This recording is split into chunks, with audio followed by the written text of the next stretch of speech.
entering the... Okay, so I think we can start. Many thanks everybody for being here to this new session of our seminar series, and many thanks to our guest, Professor Christian Miller from Wake Forest University. I'll say just a few words to introduce him because he's very renowned among all of us, but let me just mention his latest publications. His book on honesty, The Philosophy and Psychology of a Neglected Virtue, and his Cambridge Elements book on moral psychology, which is very nice. I got it and it's great. And let me also mention his The Character Gap, his first, correct me if I'm wrong, his first book intended to talk to a more general audience. His The Character Gap, How Good Are We?, which has been a huge success and translated into many languages, including Italian. And it was my pleasure to be Christian's translator for that. And so Christian is also a very dear friend of Aretai and of all of us. He was a keynote in our 2018 conference in Rome. And he contributed to our latest edited book on practical wisdom, psychological and philosophical perspectives. So, oh, wow, got a copy of that. So we're very happy to discuss his thesis and to have him here. So Christian, the floor is yours. Thank you for the very kind introduction and for I'm very honored to have the best translator in the world for my book. No, it's great to see all of you. Many familiar faces and some unfamiliar faces I hope to get to know in the course of the question and answer. Thank you for taking the time. I guess this is Friday afternoon, late Friday afternoon, where you could be doing other things. Thanks for being here. So I will dive right into it and hopefully make this worth your time. My plan is to talk for about 40 to 45 minutes about practical wisdom and then go into the question and answer. And I'm going to do the usual PowerPoint thing. So that everyone can see it okay? Looks okay? Okay, good. Yeah, okay. So the title is Flirting with Skepticism about Practical Wisdom. And let me start with a confession, which is that I've been working on the topic of character for 20 years, and I always when I was doing that, tried to avoid talking about practical wisdom. I just didn't have a sense of what it was. I got confused when I read what was in the literature. It seemed to me just something I didn't want to touch, and so I didn't touch it for a long time until this opportunity came along to contribute to this volume here, edited by two people who are in this Zoom room right now. And then I said, well, okay, I can't hide it anymore. I've got to face this head on. I got to figure out, what am I going to say about practical wisdom? So I came up with this paper with the title as the same thing as this talk, Flirting with Skepticism about Practical Wisdom. And I said what I wanted to say. Then this opportunity to share with you came along, and I said, well, can I just offer to everyone the ideas from this paper? And I was told that was fine. So that's what I'm going to be doing. In other words, if you want the longer version of what I'm going to be talking about today, feel free to check out this paper here. Okay, so here's the plan. And let me make my windows a little smaller so that I can actually see my slides. Here's the plan for our time together. I'm going to first note some widely accepted claims about practical wisdom and 3 models for thinking about a structural relationship to the moral virtues. Then I'm going to outline the various functions that have been ascribed to practical wisdom and raise 3 important concerns about whether practical wisdom, at least as standardly construed, is up to the task of carrying them out. I'll present a case study of the virtue of honesty, and then I'll end by suggesting we move past the standard model of practical wisdom and indeed past practical wisdom in general. Of course, that's a little bit of rhetorical flourish, a little bit probably overreaching just to get something controversial on the table. Okay, so let's start by mapping the options. Here are going to be 4 claims which I think are widely accepted amongst Aristotelians who work on character. 4 claims about practical wisdom. I don't think these are very controversial. There's a broad consensus about at least these claims. First, that practical wisdom is a character trait. So it's not an action or a set of actions or merely a set of actions. There's an actual psychological disposition in one's mind that can give rise to things downstream, but it's not in the first instance a behavior or set of behaviors. It is furthermore a virtue. After all, it could be a vice, but clearly it's not meant to be a vice. It's a virtue.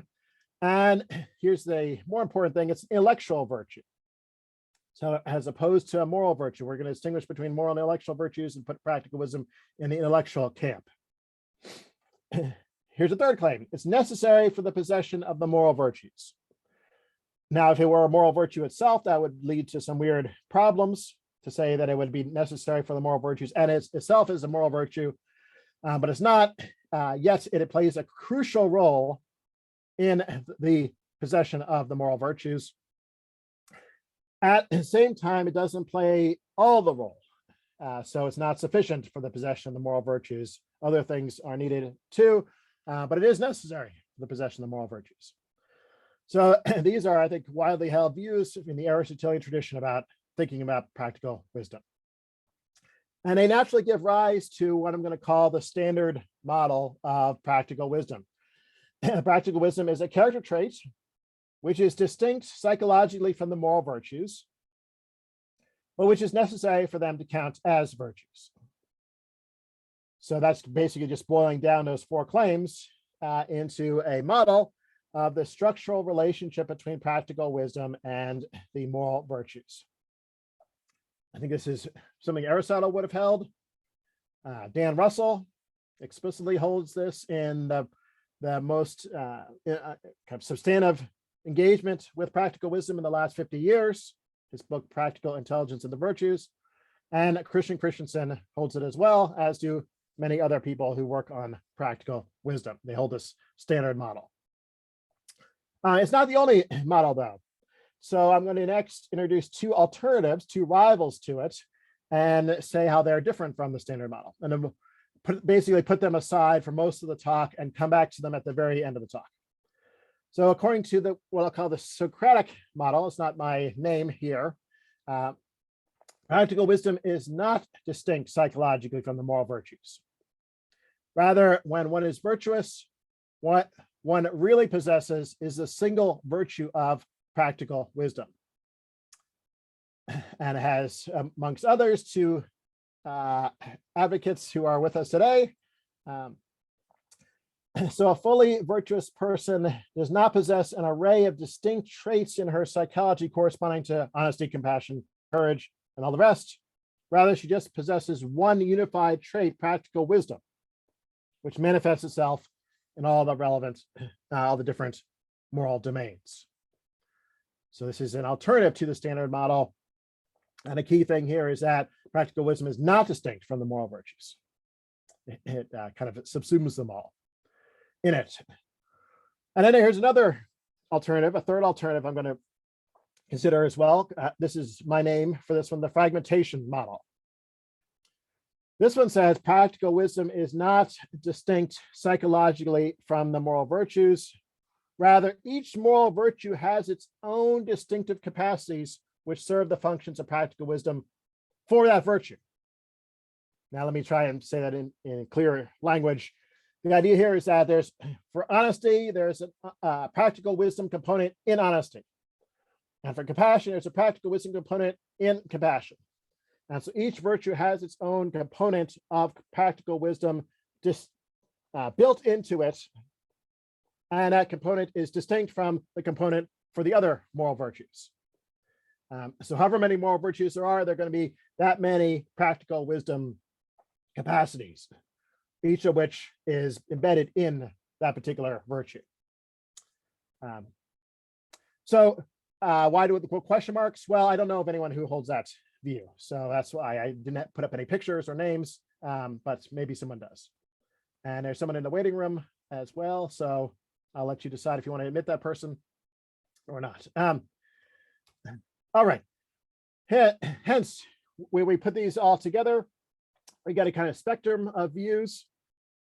I'm going to think of this is just one way to think about how they're related to each other. There are other ways to think about it, but this is one I like to think of. You can think of the standard model as the intermediate position. So moving one direction leads to all the moral virtues becoming one master virtue of practical wisdom. That's we head one direction away from the standard model.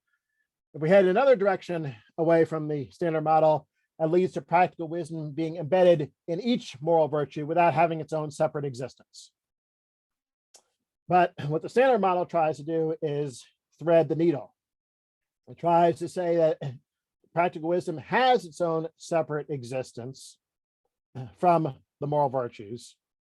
It's not collapsed into all the moral virtues. It has its own distinct existence as one trait, one character trait, an intellectual virtue that is necessary for the possession of the moral virtues. So 3 different alternatives here. You can think of them maybe on the spectrum. It's helpful, maybe it's not. What I'm going to do for a long time now is leave aside the 2 alternatives and just focus on the standard model and why I think there's some real problems, or at least questions that can be raised for the standard model. To approach these problems, I'm going to, in part 2 of the talk, turn to the functions of practical wisdom. And what I mean by that, what is practical wisdom's role supposed to be with respect to the moral virtues? When it functions properly, what does it accomplish? What is it supposed to do? Is one way to put it. What is its value? What is its contribution, I should say? What is its contribution to the life of virtue? And what's going to emerge here is that there are lots of functions that have been ascribed to practical wisdom, many, many, many of them. And it's going to get, I think, kind of overwhelming to try and keep them all straight and think that they are all carried out by one virtue. So to give you, to start on the list of different functions that have been ascribed to practical wisdom, different jobs, you might say, it's been given. Here's one. And for each one, I'll describe the function. And then in the parentheses, you'll see some citations, noting that I didn't get this from nowhere, that there are clear passages where people are citing that function, or appealing to that function. So here's one: handling conflicts. When 2 or more moral virtues lead in opposite directions, practical wisdom will decide how best to resolve the conflict. And that's a job that's supposed to be carried out by practical wisdom. Say if honesty and compassion come into conflict, practical wisdom can adjudicate the conflict. Here's another one called the instrumental function. Practical wisdom decides the best means to pursue in achieving the ends of the virtues. So you take the ends as fixed, and you're trying to think, well, what's my best means to achieve those ends? And practical wisdom helps you decide what those are. Here's another one, the end specification function. Practical wisdom adopts the general end of a virtue and specifies it more precisely for the particular situations that the virtuous person encounters. So you might one end might be relieving suffering, a kind of very general end of the virtue, say, of compassion. But in the particular situations, that end needs to be specified more. What does relieving suffering look like in this particular situation of the car crash? Or in this particular situation of the person in the hospital on her deathbed? What does relieving suffering look like? And then the instrumental function comes in and say, okay, now we specified the end more clearly. What is the best means to achieving that more specific end? So practical wisdom is supposed to do this job as well. But it doesn't stop there. There are more. The ends themselves. Well, perhaps practical wisdom does that too, fixes or at least plays an important role in fixing the ends of the moral virtues. So in my example, the end of relieving suffering or alleviating suffering. Practical wisdom fixes that. But it doesn't stop there either. Practical wisdom provides good reasons to justify the choice of ends adopted by the virtues.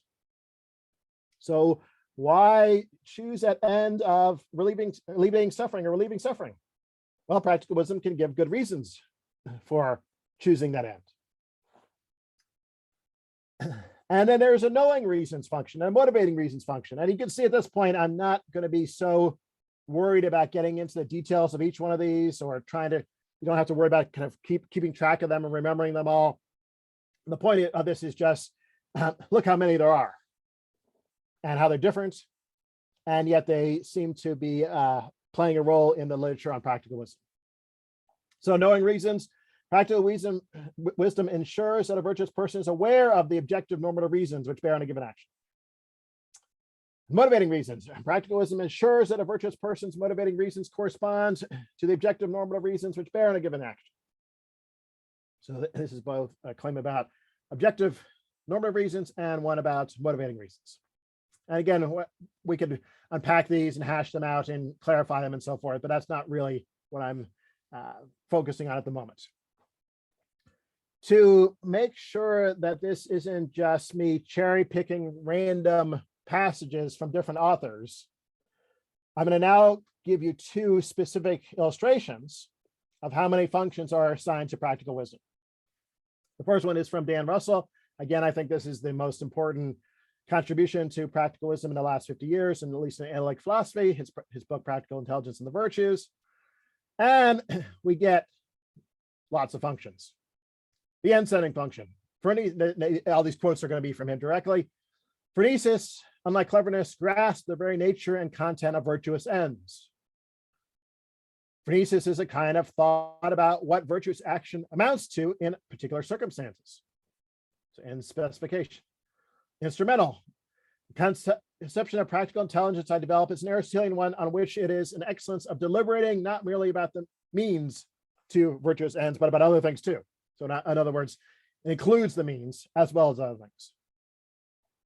Justification, an excellence of deliberating about the reason to adopt those ends in the first place. Knowing reasons, the state of the practical intellect when it decides in accordance with what there is most reason to do. And handling conflicts, it balances and integrates them so as to produce action as good in a complete overall way. And citations there, again, if you want to see this, you can watch the recording. I mean, to get some of these details, you can watch the recording or go look at the published version. Robert Roberts and Jay Wood, same thing. I'm not going to read it in the interest of time, but I'll just put them up on the screen. You can see lots of different functions and lots of different quotes from their book, again, making the same point. Okay. So when I spent that time canvassing the literature and reading what I could and seeing all these different functions, I then started to get worried. I was thinking, boy, this is kind of messy, and I don't see a way to clean this up in a very straightforward manner. In fact, I thought that there are three challenges that now emerge for the standard model, given this diversity of functions ascribed to practical wisdom. So I'm going to go through these three challenges in order. So to sum up where we are now, it looks like practical wisdom would do lots of different jobs. It would fix the ends, justify them, specify them for particular situations, determine the best means to realize them, identify the objective reasons, and make sure motivation follows suit. And here's my first concern. What is left over for a moral virtue to do? More precisely, what is left of a moral virtue once the various roles of practical wisdom are factored out? There does not seem to be anything else to having a moral virtue besides just having practical wisdom. It seems to do everything. And yet on the standard model, we've said that there's a distinction between practical wisdom and intellectual virtue and the different moral virtues. So that's my first concern. Now you might say, okay, Miller, you're just this kind of straw man, extreme kind of view you've got going on here, where you're ascribing to, or at least where you're saying that people are ascribing to practical wisdom all these functions. Surely what they meant is some of them. Surely they didn't mean all of them. And I can say, okay, maybe that's probably true. Tell me how to shorten the list. Tell me how to cut down the list. And that's my second challenge. What justification, and I'll call this the arbitrariness concern, what justification is there for ascribing certain functions to practical wisdom and not others? when it comes to the moral virtues, such that the list of functions does not end up being arbitrary or ad hoc. So yeah, I mean, if there are 10 functions that have been listed and you say, oh, no, it's only 5 of them that really belong to practical wisdom, I'll say, okay, why'd you pick those 5? What's the principal basis for including those and excluding the other 5? Is it largely a matter of just stipulation on the part of whatever philosopher is offering his or her account, or is there some well-motivated criteria to use to decide what counts as a function of practical wisdom and what is a function of something else? Now, notice this is just a question. I mean, I'm certainly open to there being a criteria. If someone has one, please let me know. And I'm not trying to be dogmatic or closed-minded about this at all. I'm not, in principle, opposed to the standard model. I just, right now, can't see my way through these challenges. And there's a third one. Even if you get the number of functions down, say from 10 to 5, even then, that doesn't solve, and you do it in a principled way, not ad hoc, not arbitrary way. That doesn't, in my mind, solve every question or problem that you could have here. The unity concern still remains. If there are multiple functions described to practical wisdom, why think that they would all be carried out by a single character trait, given how diverse the functions tend to be? Another way to put this is, why I think that the very same virtue, this intellectual virtue in this case, would both handle the conflicts between competing moral virtues and also determine the best means to virtuous ends, or specify virtuous ends, or align motivation with objective reasons. It seems like it'd be surprising for one trait to carry out such different functions, even if there are only, say, 3 or 4 of them. Okay, so 3 concerns that I have here, 3 challenges. That was pretty abstract. I know maybe hopefully it was clear, despite being abstract. In part 3, what I want to do is spend a moment trying to make it maybe a little bit less abstract by going through a case study of a particular virtue, namely honesty, and see how these concerns would arise in that case. There won't be in this section any new material per se. It'll just be more applying what I said in part 2 to the particular virtue of honesty. If there is new material, it'll just have to do with honesty itself, which is a stunningly neglected virtue, in my opinion. It's one for which there's been almost nothing written in philosophy in the last 50 years, up to recently, where I'm heading up a project called the Honesty Project, which is thanks to a Templeton grant. We're kind of investing and supporting lots of new research on honesty, trying to change this the situation of neglect into a situation of growth.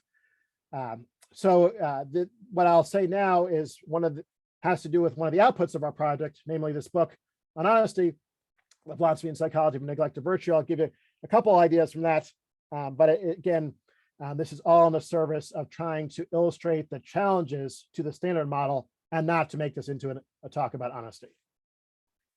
So the virtue of honesty, in my view, has several components, a behavioral components, and motivational components, and has others, cognitive components. But I'm just going to focus for a minute on the behavioral and a minute on the motivational, and then come back to practical wisdom. So the way I think about honesty behaviorally is that it pertains to lots of different actions, ranging from lying to misleading to cheating, stealing, promise breaking, BSing, self-deception, hypocrisy. Lots of different kinds of action fall under the scope of honesty or dishonesty. But at its core, honesty is a matter of not intentionally distorting the facts as the agent sees them. So if I told you, without an introduction, if I told you I was from Duke University, and I had not gotten that introduction, which already tipped you off that I'm not from Duke University. If I just said I'm from Duke University, I would be intentionally distorting the facts as I see them, because from my perspective, I'm not from Duke University, I'm from Wake Forest University. There's a lot more to be said about this, but it's not going to be crucial that this account hold up under objections. It's just trying to unpack this virtue a little bit to help us when we go back to practical wisdom. Motivationally, I want to say a lot about honesty. I think that motivation is important to the virtue of honesty, like it is to all moral virtues. It's not just a behavioral virtue, motivation matters. And I want to suggest briefly again that we look away from egoistic motives to a variety of other places for honest motivation. Purely egoistic motives are going to be off limits for counting as honest motives, in my view. But after that, we can be pluralists about lots of different kinds of motivation counting as virtuous when it comes to honesty. I'll just give one quick example, and then we'll go back to practical wisdom. Why didn't you cheat on that take-home test for your philosophy class when you would have not gotten caught and it would have helped your grade? Hopefully all my students are like that, but I know sadly that it happens, that cheating happens, but this case it didn't. And the student says, because it would have been wrong. And that would be a fine answer to me. That would be quite compatible with the virtue of honesty as an answer to give about what motivated that student. But so would this, because it would have been disrespectful to Professor Miller, maybe even a better answer.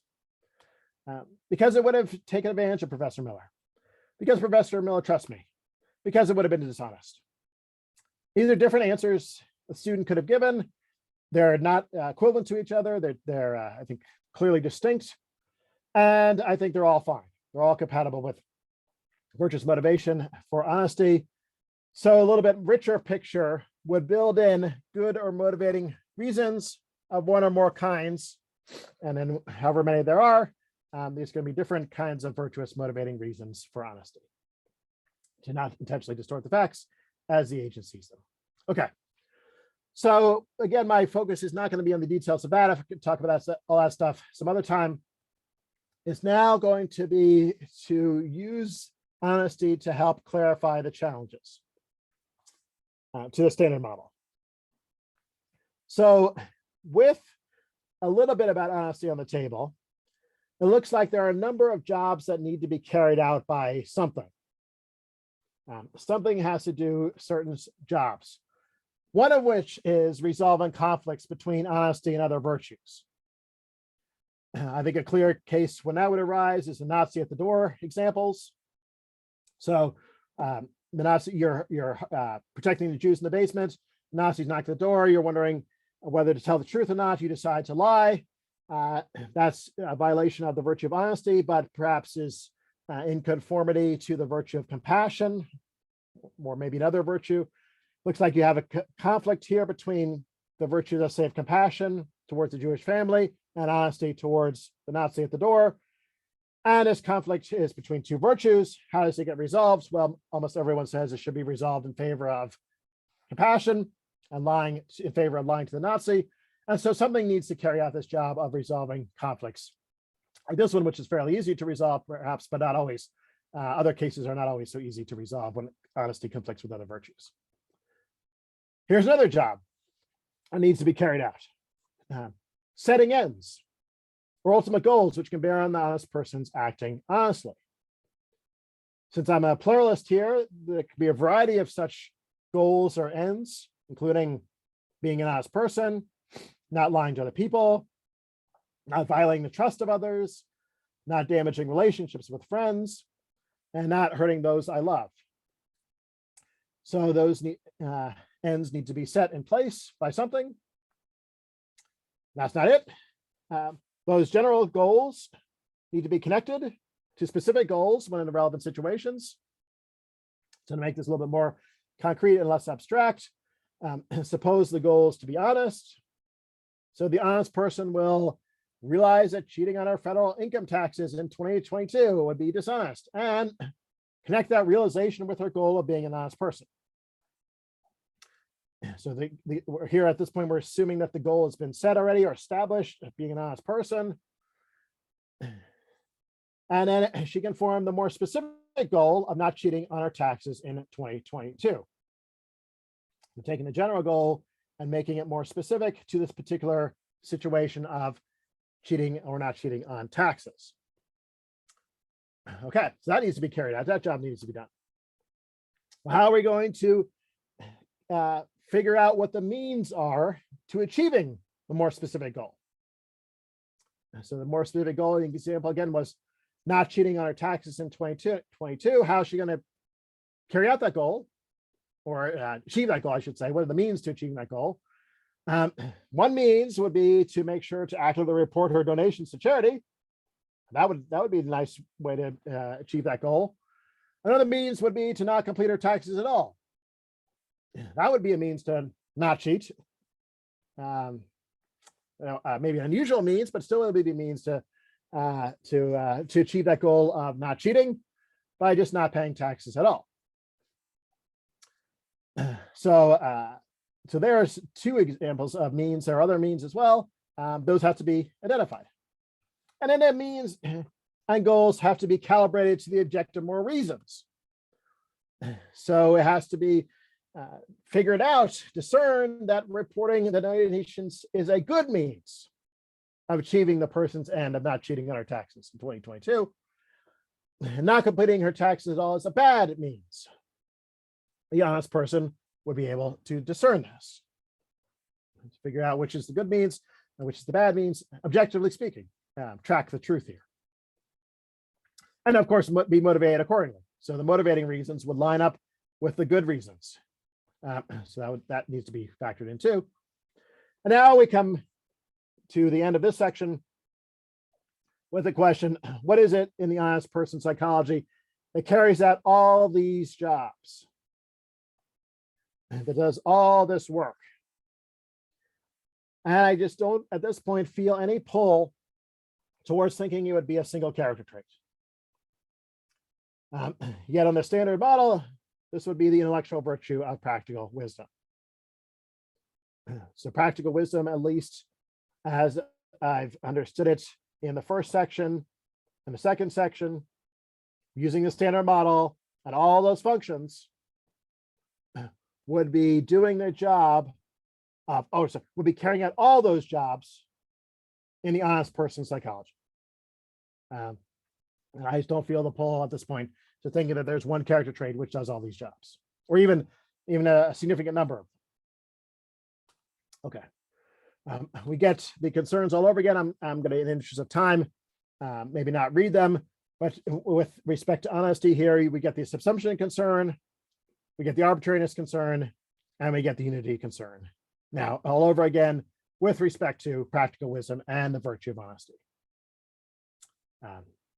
Well, maybe it's worth a quick word. So, subsumption.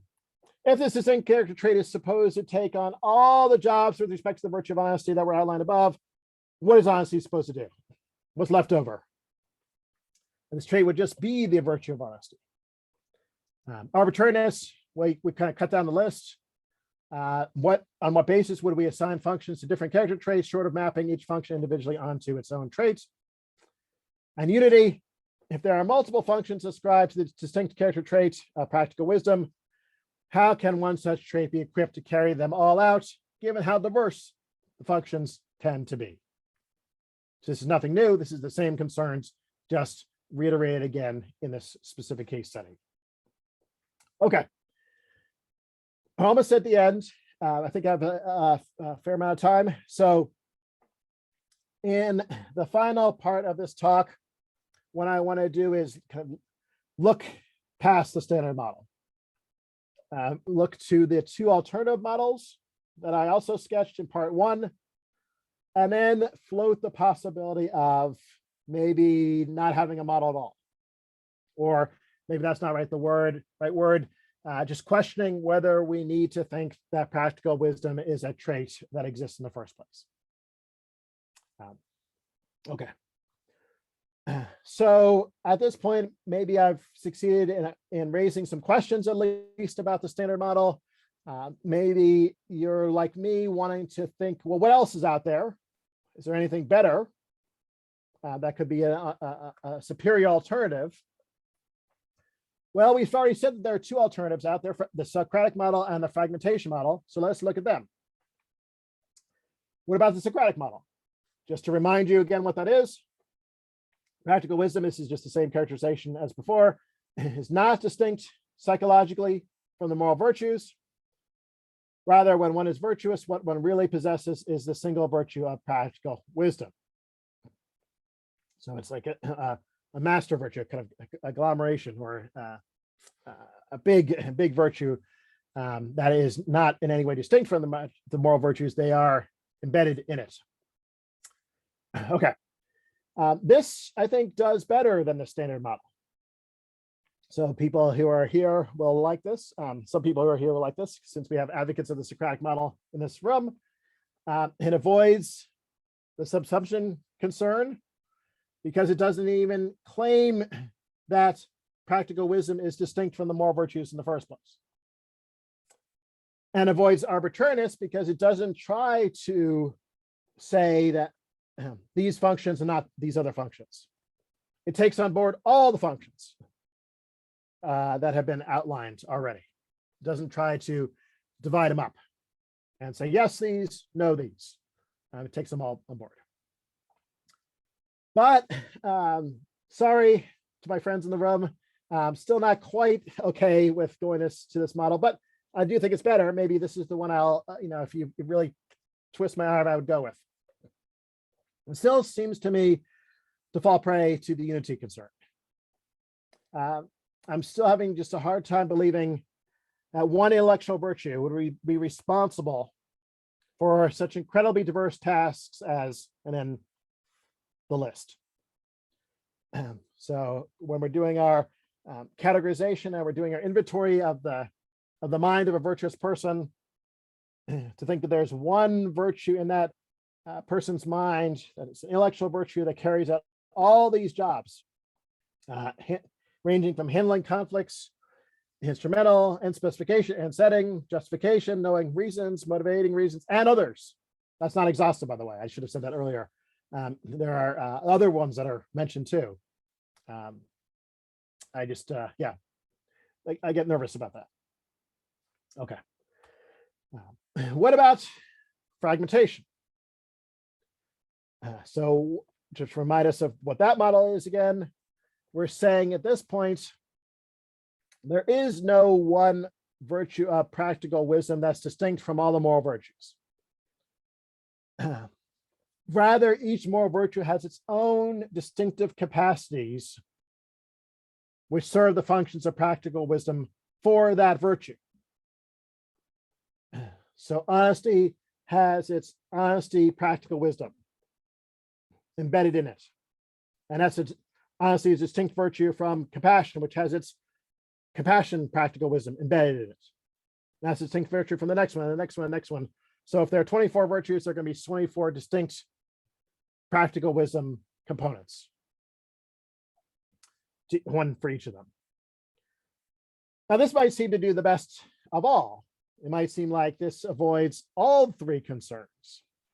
And if it did, then I would be really probably enthusiastic about this one the most. But I'm not so sure about that, because it seems like the concerns could just arise again at the level of each individual virtue. So take honesty. Well, if honest, practical wisdom is supposed to do all these jobs, it looks like it subsumes honesty. So their subsumption concern comes back again. You get a unity concern all over again. What unifies honest, practical wisdom? Okay. We're not talking about practical wisdom in general, but now we're talking about honest, practical wisdom. And it seems like the same question can arise again. And the last thing I'll point out is that there's still now, or for this model, there will be a new challenge. What about handling conflicts? If there's no independent virtue that kind of over and above the distinct moral virtues that kind of oversees them, then what's going to be doing the job of handling conflicts when they come into conflict with each other? That function still remains to be played by something. Something has to carry that out. And now we don't have any idea what that's going to be if we go with the fragmentation model.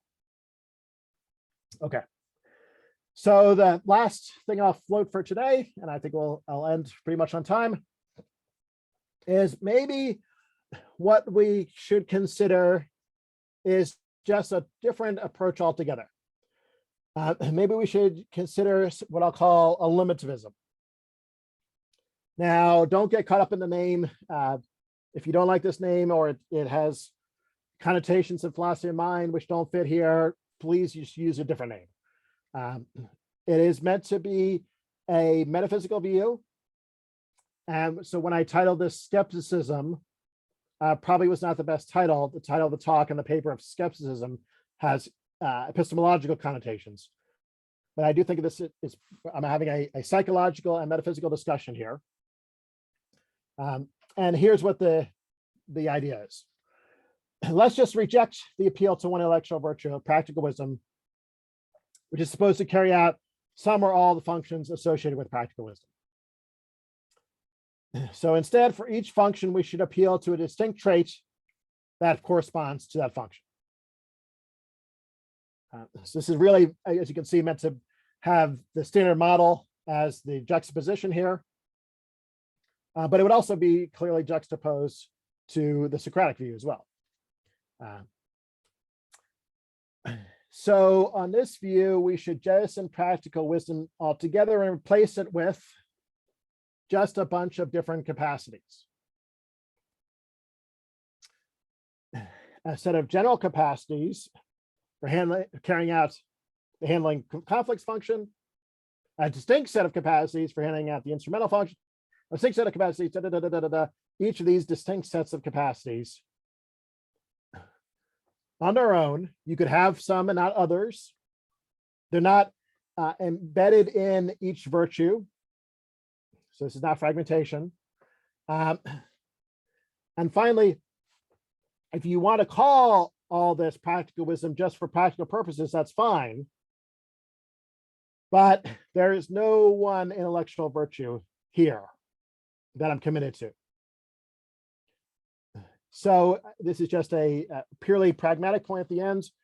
If you want to, it's hard to refer to all these sets of capacities, I list them all the time. So if you just want to have a label to slap onto them, and we'll call it label practical wisdom, use the label practical wisdom, that's fine. Just don't go from that to thinking, oh, that must mean that there is one trait, practical wisdom, that I'm committed to here with this eliminativist view. This is just for utility purposes, for practical purposes. Convenience, maybe it's the best way to, for convenience purposes. Okay, so that I'll end. So I started with bewilderment. I for many years, I was kind of confused and puzzled and kind of at sea when thinking about how to move forward with practical wisdom. And I'll end today by tentatively calling for its elimination. Thanks so much. Many thanks, Christian, for this great talk. I'm sure there will be a lot of questions. So let's start the Q&A. I can see Mario and Johannes and then Michelle. Mario. Yeah, thank you very much. That was very clear and useful, really. However, let me try to say something in defense of the view that Maria Silvia and I have sponsored. So your idea is that our view is particularly affected by the unity concern, because you say all these different functions that for practical wisdom should be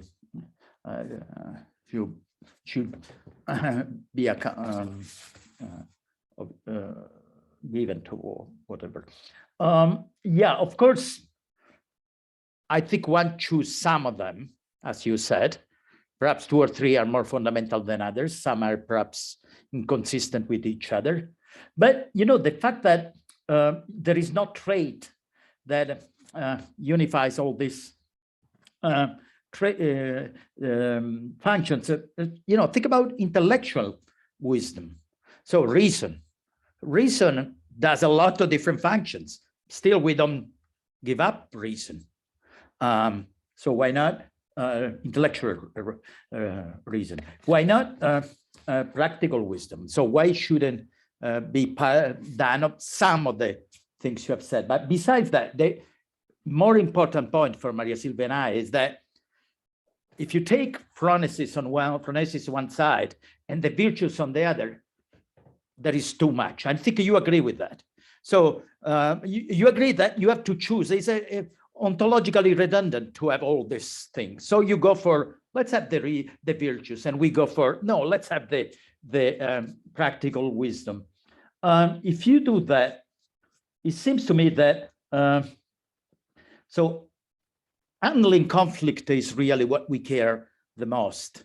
If there are only virtues, I don't know how you could put them together really. How you could solve conflicts?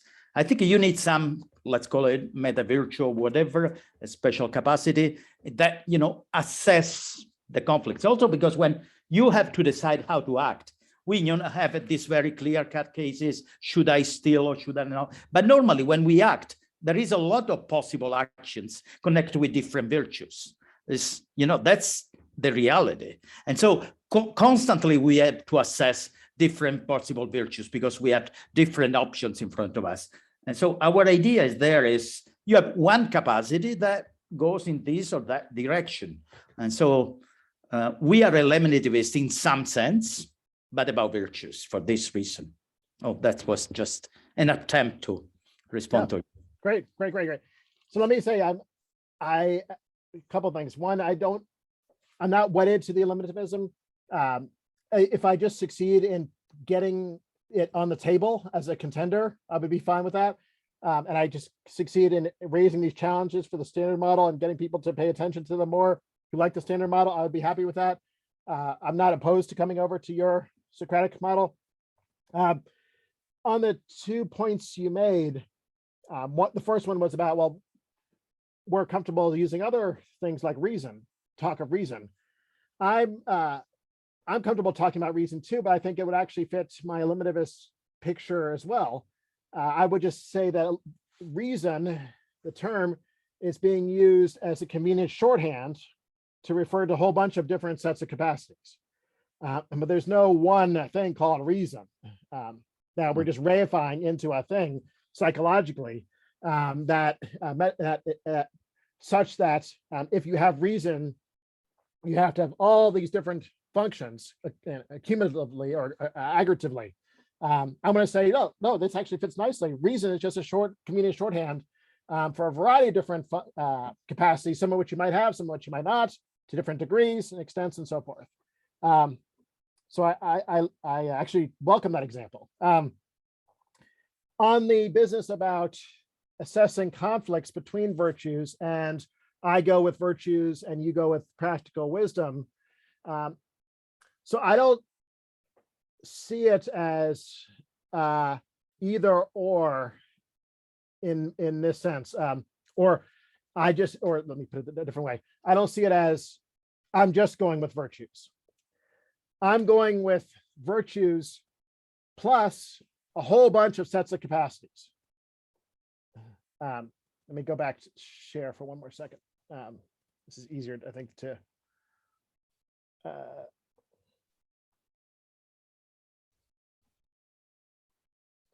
so I'm going with this handling conflicts function being carried out by a set of capacities, instrumental function being a set of capacities, in addition to the virtues. So actually, this picture is very messy.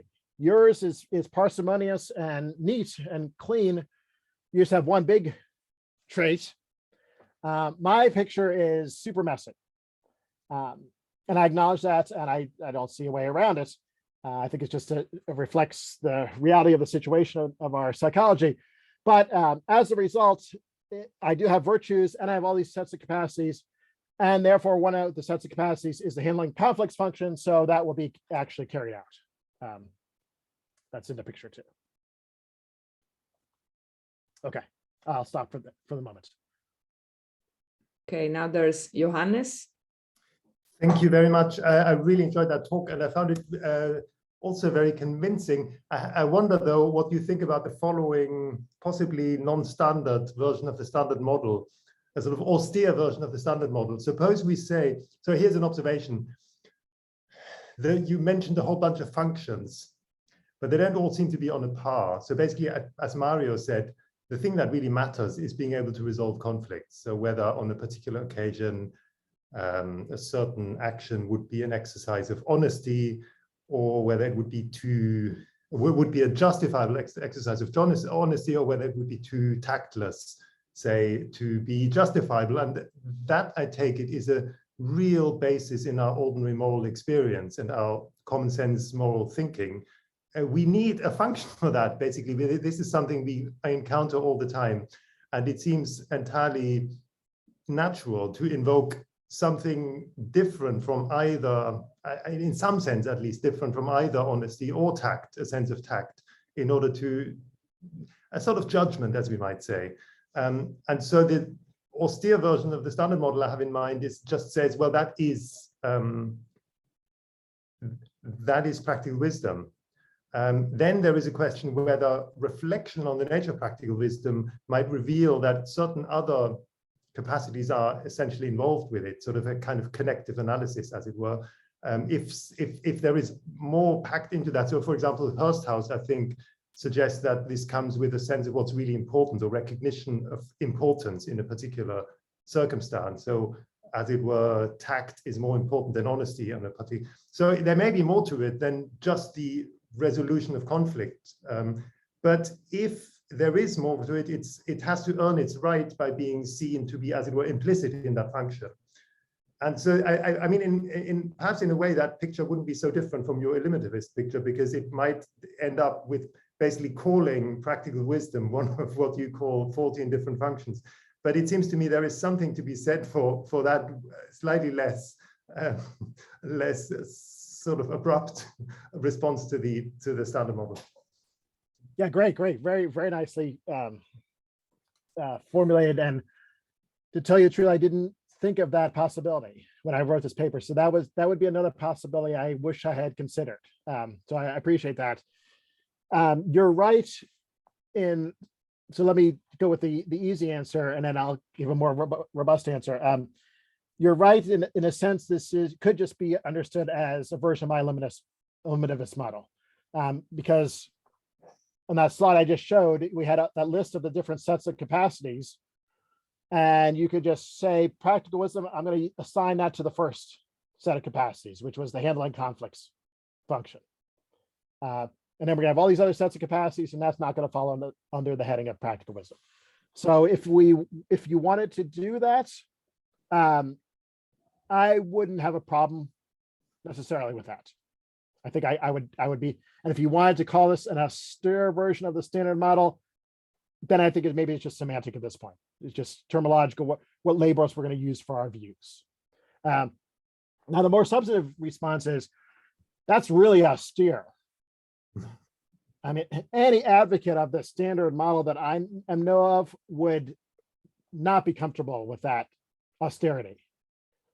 Because while all of them definitely agree that handling conflicts is an important function, they spend lots of time on other functions, arguably to a greater extent than handling conflicts, like setting ends, or identifying means, or specifying ends. To cast all of those outside of the purview of practical wisdom is a huge revision, at least to the views offered by Russell, Robertson Wood, Aristotle, and all the other advocates of the standard model I could think of. So to sum it up, I actually am fine with that suggestion. I doubt many advocates of the standard model would be, and I wonder at some point it just becomes a terminological matter. Thank you. Okay, now there's Michelle. Thanks, Christian. I guess I just have a question for clarification. It's about the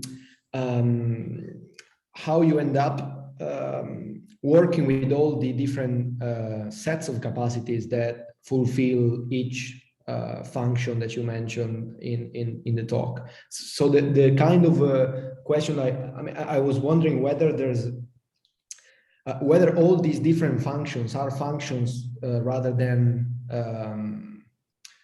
the functions that require some sort of a virtue rather than separated sets of capacities, because to fulfill one of those functions, you need to be able to see or at least take into consideration the other functions as well. I mean, it felt quite strange to say that there's a set of capacity that allow you to set the ends, and then a different set of capacities that allow you to identify the means to reach the ends, and then another one to resolve conflicts. Aren't those kind of working together in some sense, and whether and how you make sense of these link of all these capacities in your account? Maybe if you said so already, sorry. I don't No, I didn't say it all. No. And I didn't say anything in the written version. I don't know if I have a lot to say now.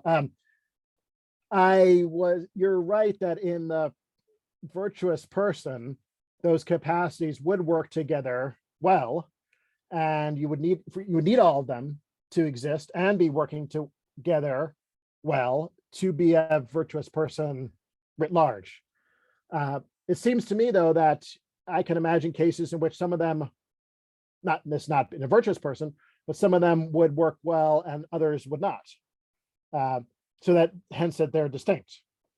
And there's no necessary connection between them, no necessary psychological or any kind of other connection between them. So what do I mean by that? Cases where someone does do a good job identifying ends, but is really poor at figuring out the means to those ends. So they're quite good at figuring out that, discerning that it's a worthwhile goal to alleviate suffering. But when they get into particular situations, they reliably take very implausible means to alleviating suffering. That seems to me perfectly intelligible that a person could be like that. And so one set of capacities is functioning well, another is not. So they're distinct and they need not function jointly well. Isn't that conceivable to you too? Yeah, it is. I mean, the worry is that I'm not sure I have a worry actually, but it's just that when it comes to how intellectually all these works, especially for those functions that require some sort of an intellectual participation or whatever, it feels like I wouldn't know I wouldn't be able to name all these capacities. I guess I would reduce them to a shorter number, and I'm not sure whether this is a problem due to the fact that we've all been raised with the practical wisdom label, or whether there's anything more substantial behind it. Yeah, I probably would not be able to name them either. Fortunately, I don't think that's required in order to be virtuous. And furthermore, I think that would, if you if you were required to name them, wouldn't a similar question arise for the standard model? That there are all these different functions, and in order to be a practically wise person, you better be able to name those different functions, even if they're carried out by one virtue or a set of different, in my view, a variety of different sets of capacities. If naming them is going to be required, then it's going to be a problem for the standard model too. So I wonder if there's a problem for everyone, but I don't think it is a problem because I don't think we're required to name them in the first place. Thankfully, they become way too intellectually demanding. So that's some thought, at least. I'll have to think about that more, though. It's a good set of questions. Okay, now there's Natasha. Mm-hmm. Thank you, Christian, for your very interesting presentation. I'm just wondering about some analogies between intelligence or smartness and practical wisdom. It seems to me that those character traits or disposition, whatever you want to call them, are also multifunctional. I could find handling conflict function or instrumental function or justification function and so on. Would you also say that there is no such a character trait or disposition as morally neutral intelligence or smartness or wit? Or would you say that there are lots of particular intelligences, as you say, about practical wisdom? Would you like to neglect all those morally neutral traits? Yeah, good. This is very similar to the first question, which was about reason. I would first say I have not really thought much or read much about the literature on intelligence, for example, so I'm reticent to go there and make claims without having done more research. But I think I could go either way. I think it's open to me to say, look, my view is just a view about practical wisdom. It doesn't have to generalize across the board. Or no, actually it does generalize across the board. I think it's open to me. So someone could accept my approach and say, when it comes to intelligence, it's a different story for X, Y, Z reasons. Or they could say, no, similar story with intelligence. It's just a kind of convenient label we use for a whole cluster of different dispositions. And if we're being more careful and precise, we would talk about, intelligence with respect to emotions, and intelligence with respect to this, intelligence with respect to this, and a variety of different sets of capacities. I don't think I have to take a stand. If you really want to pin me down, though, having caveated so much like that, I would probably go with saying the same story could apply to intelligence too. That's just a convenient shorthand for a cluster of different capacities. But please note that that's speculation on my part. If I'm going to get in trouble, let me know. But I think I can actually be neutral on this, which is good. But if it's so implausible to be an eliminativist about intelligence, I would like to know that.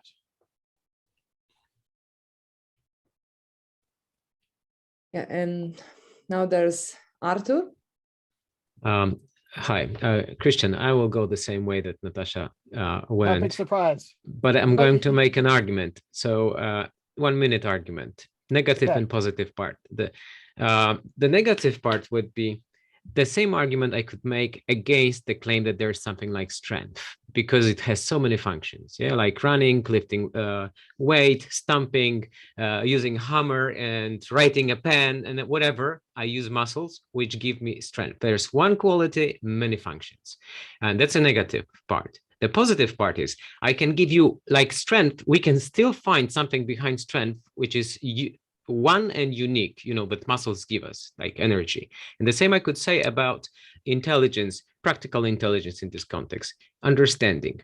If I have this quality or ability to understand what is good, what is a means to a given good, and I can compare goods, like there are priori goods and secondary goods, this simple quality of understanding could be applied to many tasks and could be multitask, or let's say have many functions. Therefore, I would say the same way as I can use the word strength, I can use the word practical wisdom. And now the floor is yours. Thank you.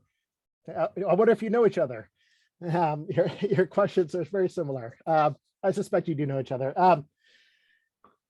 Yeah, so this is a consistent line of questioning now, which is taking the form of, I'm using a certain kind of argumentative strategy. What if we carry this argumentative strategy over into other areas of our lives? Would we be willing to draw the same conclusions? So that's I'm seeing this as a strategy I didn't think of beforehand. And I'm first resistant to the idea that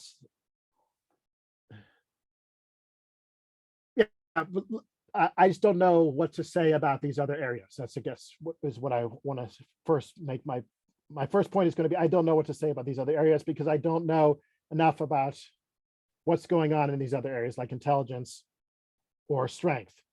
I don't see a problem, right? I would be open to running the same line though about strength that I did about practical wisdom. I would be open to that. And then I'll let the literature clarify to me whether that's a good idea or not.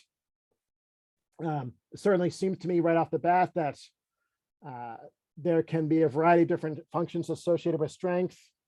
And I don't see a reason to think that there is just one thing called strength, but it's just a convenient shorthand for a variety of different capacities. So I'm tempted by that initially, but tell me if that's a problem. Let me know if I'm getting myself into danger, and then I have to revisit my argumentative strategy for practical wisdom. Understanding, now that's,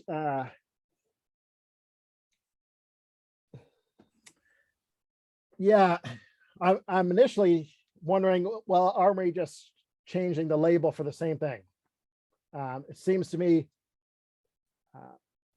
there is a literature on the virtue of understanding as a particular intellectual virtue, side by side with intellectual honesty, intellectual courage, intellectual temperance, and so forth.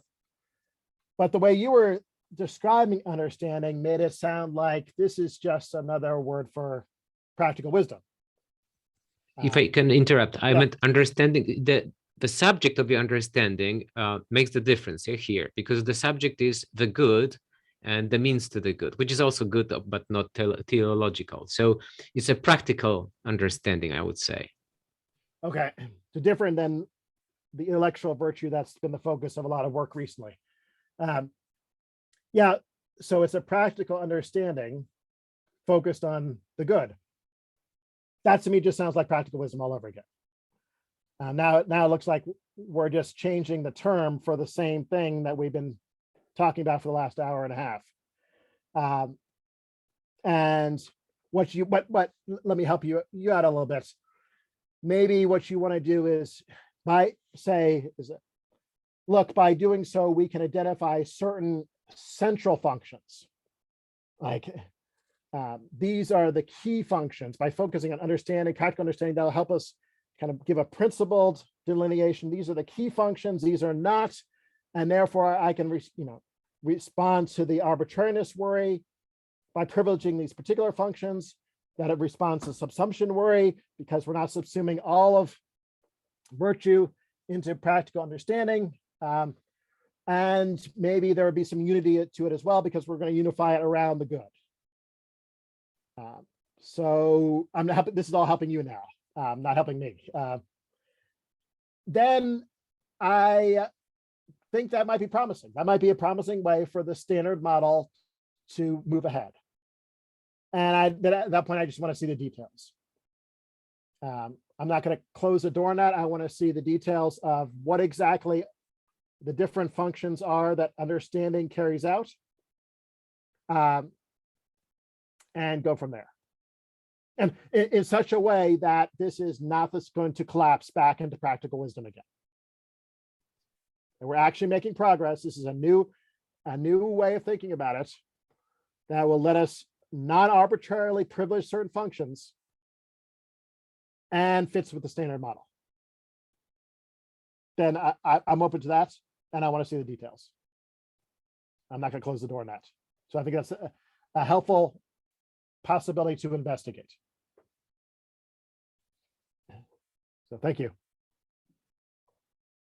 Okay, I had a question myself, and I think I was next in line. So unsurprisingly, I had similar question than Mario's, Natasha's, and Arthur's, trying to, to kind of defend the, in this case, the Socratic view from the unity concern. But I'll take it from another side, not to repeat the previous arguments.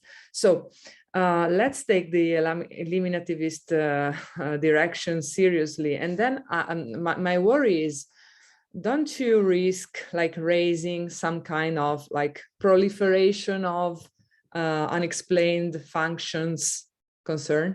some kind of like what's in charge of performing all those functions, which, and I agree with Michelle on that, are, what can I say, are surprisingly related to each other, or sometimes quite clearly related to each other. So what kind of psychological construct or capacity do you invoke to explain who's in charge of performing those functions, and why it is the case that they're performed in connection with each other? Because I mean, I'm not against your view in principle, of course, and I find it very interesting and provoking, but the worry that led Mario and I, Mario and me, to propose the Socratic view was the proliferation of character traits. So it was a similar worry then. So how can we explain that there are so many different abilities to deal with different moral domains? But in this case, it seems to me that there is another kind of proliferation at work. So in short, the question will be, what's the thing that perform each of those functions? Yeah, Practically speaking, or psychologically speaking. I think that's a serious concern for the view. I don't know if it has an answer.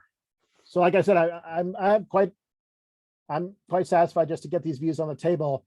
Although I like eliminativism the most for the moment, I don't think it's immune to objection.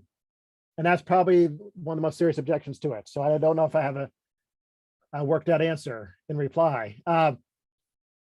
So other than just waving my hands at, the person's in charge. The person is someone who is going to be thinking about, okay, what's a good end? And a person will separately, using other capacities, think about what's the best means to realize that end. So at one point, the person could be thinking, it's really important to eliminate suffering. Then they come across a car wreck.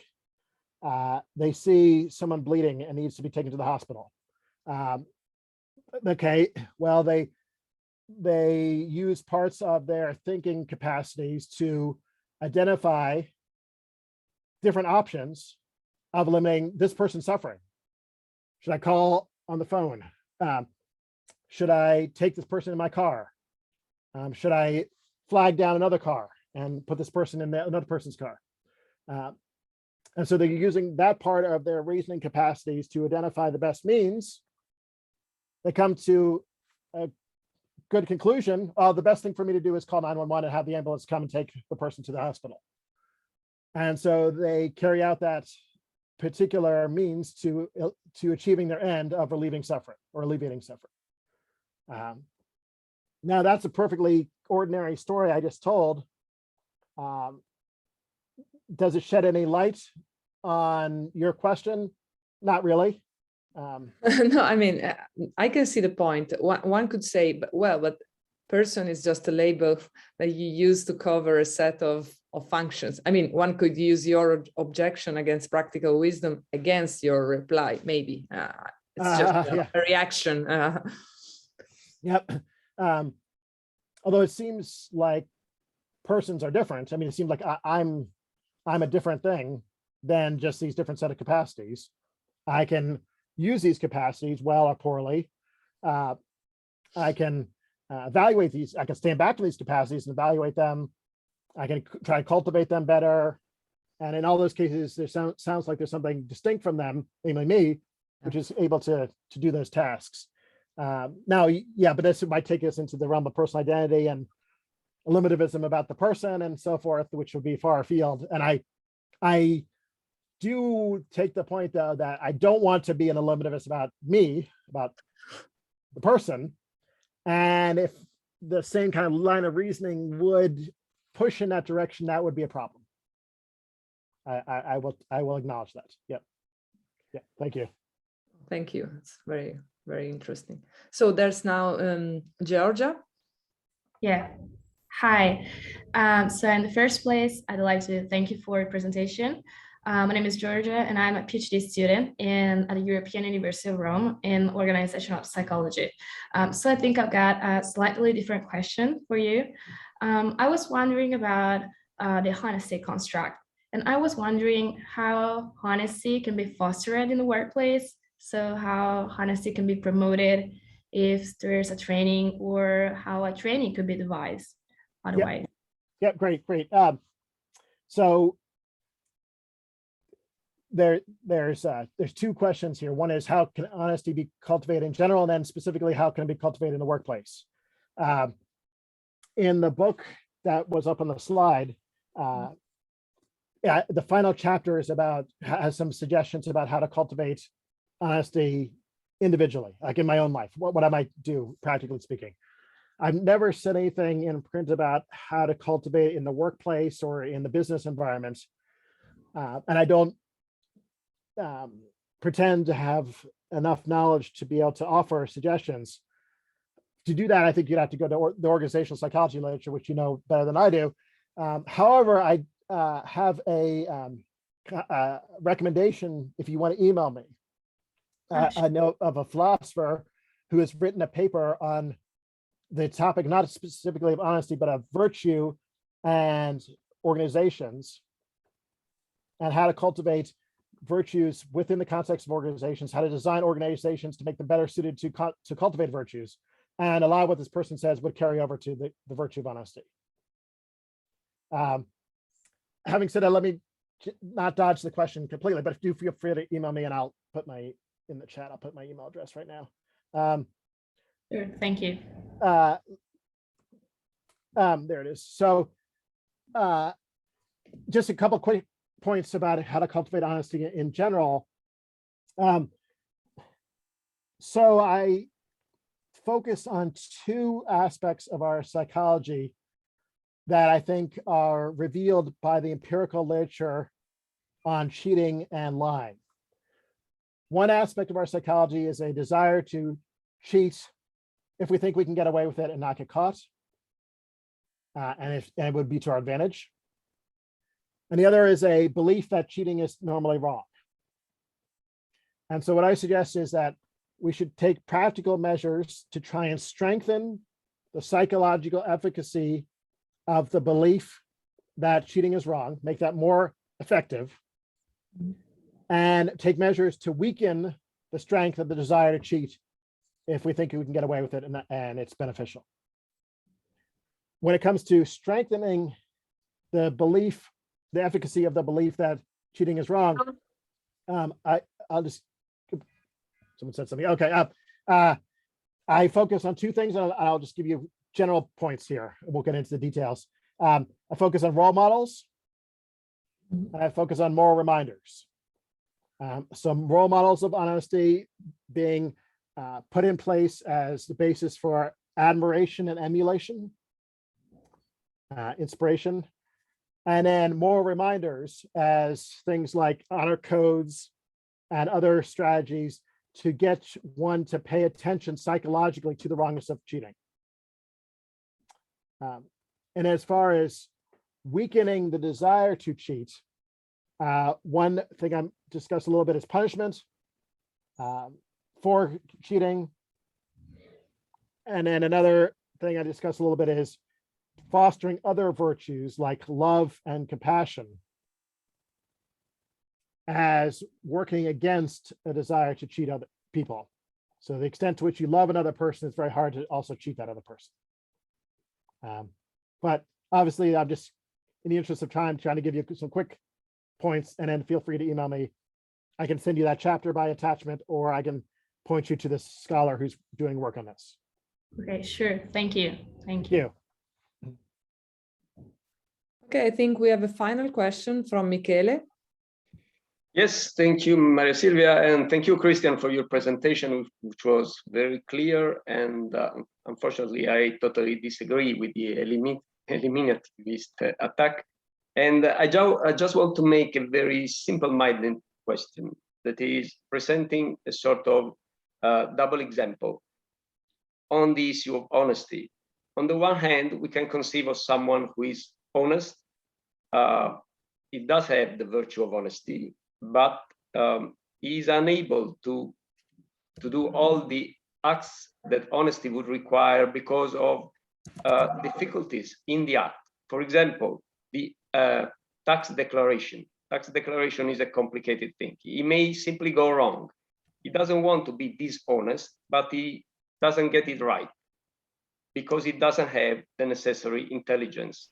On the other hand, we may have someone who is very clever at cheating. Some students at school are particularly clever at cheating their teachers, especially with the online teaching in the last years. And in those cases, we know we cannot speak of a kind of intelligence in the way in which we used to conceive of intelligence. We speak of something different. We may call it cleverness or something similar. So we are confronted with situations in which something which cannot be escaped is intelligence or something close to intelligence, say cleverness. These things belong to the exercise of virtues, not only honesty, of course, but all of the virtues. So how can we do without them when we conceive of these virtues and of these kind of situations? That's the question that remains in the air to me. Okay, thank you very much. So I think you shouldn't worry. So eliminativism might be a bad name, as I said in the presentation. And here's one reason why it might be a bad name, because it might suggest that I'm eliminating the virtues. If I was eliminating the virtues, I would be really worried. I would never want to have a position like that. So please don't read it in that sense.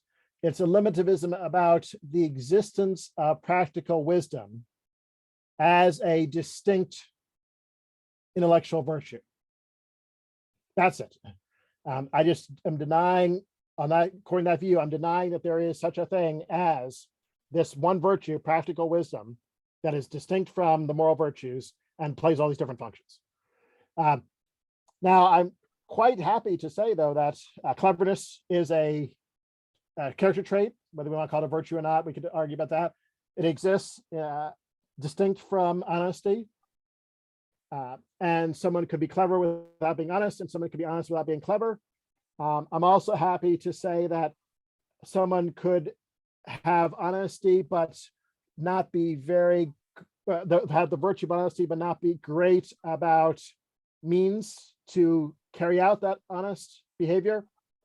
So I think honesty comes in degrees, and you could be weakly honest, strongly honest, and so forth. And you can be doing better in some areas of your honest psychology than others of your honest psychology. So I think all I want to say is I don't disagree with anything you said. I don't think I want to commit myself to anything that would be in contradiction to what you said. Okay, so you wouldn't describe someone who is honest but gets it wrong as someone who lacks intelligence, would you? Can you give me an example? Yeah. Well, the example of the tax declaration, Right, it is not easy to fill in a tax declaration. So someone doesn't want to cheat the state, but still makes something wrong. So that person seems to me can be very honest, but maybe has some issues with math. Maybe part of it is the mathematical ability, that doesn't have the mathematical ability to do the calculations. Mm-hmm. So with respect to that one set of capacities, not their intelligence in general, but that one set of capacities, tax math, they're not very strong. Mm-hmm. Fine with me. That's very different from saying they're failing in practical wisdom. So I'm good with that. And furthermore, one last point, and maybe we can wrap it up. Honesty is quite compatible with getting lots of things wrong. So you can be today an honest person and believe that the earth is flat. Yeah. Now, maybe none of you, but you can imagine someone today being raised in a very isolated way without much contact with the outside world, be raised to believe that the earth is flat. And when asked, what is the shape of the earth? The person says, the earth is flat. I think they're being honest. They're seriously mistaken about the facts. Their belief is false, but that doesn't, in this case, impugn their honesty. So that this person, in your case, who does the taxes honestly, but gets the numbers wrong, they're still honest. Okay, thank you. Yeah, thank you. Okay, thanks. I think we've had a great discussion, and we can stop here. I don't see any more raised hands, and plus I think Christian must be very tired after this very intense Q&A. And thanks for your generosity in answering all these questions. It was really great discussion. So okay, I think I can say goodbye to everybody, and thanks again to Christian. Well, let me say thank you to everyone for coming, especially on a Friday afternoon. I really liked the questions. Very, very helpful. I wish I had heard them before I wrote the paper, but there'll be more papers in the future trying to say more about this. And you're also welcome to email me if you want to follow up some more. So thank you for coming. Thank you. Thank you. Thank you. Bye-bye. Goodbye, everybody. Bye-bye to you all. Bye. Bye. Bye, thank you.